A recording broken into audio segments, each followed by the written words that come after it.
Hello everybody, it's Larry and welcome to today's video. We're going to talk about something Ancestry's done that's new, and they've added more than 3/4 of a billion new records. Now I've added something new too. I've added the mouse trails to the cursor. In the last few videos, some people are saying it's still hard to track the cursor. I talk fast, move the mouse around a lot.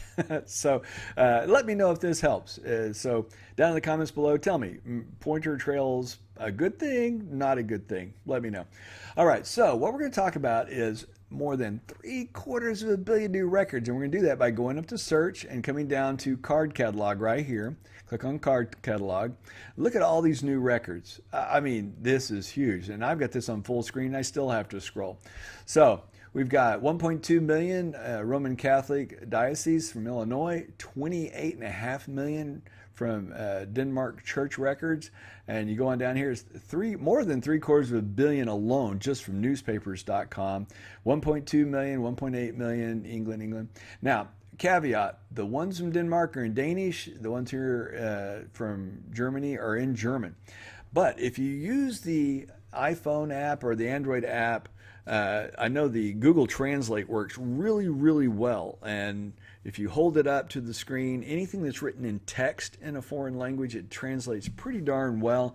I used it in France. I used it for all the menus. I used it at the landmarks.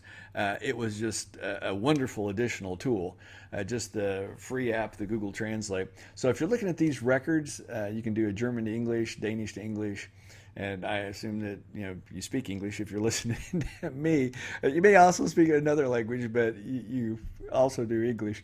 So if you need help with the German, help with the Danish, you can use the Google Translate. So let's talk about this. We have more than 3/4 of a billion new records from newspapers.com. And we're going to talk about a couple of things. We're going to make a couple of very important points with this. And I'm going to tell you how to get around some stuff that Ancestry has, and how you can look at some things in order to get the information you want when you may not be able to get to it otherwise. So let's look at the top record here. Now, see right here it says sample, okay? Larkin A. Brown, male, age 83, Branson, Missouri, obituary date, January 4th, 1985. Spouse, Clara, child, Gene Casey. So when I click on this, it brings up newspapers.com. But look at this. Now, I have a subscription through Ancestry to newspapers.com. It included the basic access. But this requires Publisher Extra. Okay. Now, this is what really bothers me about this. I have 100 million records that I have access to, right? That's what it says on my subscription under All Access. When you compare the versions, it says you get access to more than 100 million records. Now, this index was 3/4 of a billion. And we know that it just added 3/4 of a billion records to that index. But look right here. Everything in newspapers.com basic, which includes an Ancestry All Access, which evidently is what I have. Now, you get 373. That's pretty specific. That doesn't say 375 or 400 or 500,000. 373 million plus additional pages licensed from publishers. Well, I get 100 million. And if I buy this Publishers Extra right here, I can get 373 million. Well, that's half. That's literally 1/2 of that index. So is there something else further down the road, Ancestry? I don't know. I do have a request. Either update this to be more in line with current, and I know you're adding stuff all the time, so maybe this Publishers Extra will give me everything, but maybe I get this Publishers Extra and then there's offshoot licenses for the other 1/3 of a billion records. I mean, I have to pay this for this 1/3 of a billion. Do I have to pay more for the other 1/3 of a billion? Well, don't despair, folks. If you stay here now, I'm going to tell you how we can get to that information despite the fact that that's hidden. Not that we're going to see the index and stuff, but we're going to be able to look at the records. We're going to be able to tell some things from the information that they've given us so that we can go on. Now, we can always put on the information and do a Google search with the obituary date and the person's name. And that'll actually yield some pretty decent results. And often you can get the newspapers from the local places, and they'll have them online if they're not too far back. But if they're further back, newspapers.com is probably going to be your source. But there is a lot of information right here that we can deduce simply by looking at it. Now, this says Larkin Brown. It's a female, okay? So Brown is going to be a married name, and we know this because William Larkin was a sibling, according to the obituary. So her brother was William Larkin. So she took Larkin as probably a middle name and went by Larkin. So she went by Larkin Brown. She probably had a first name. Maybe she didn't like it or didn't, just didn't use it. So I had Larkin Brown, female.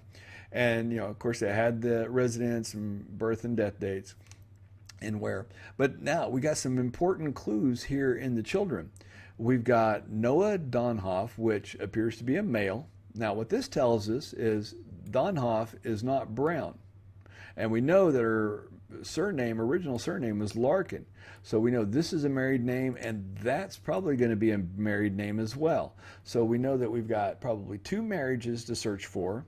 And we can just go here and we can do Noah Donhoff, and you see right here, it shows that Noah Donhoff, we got a male, married, the mother was Larkin Brown.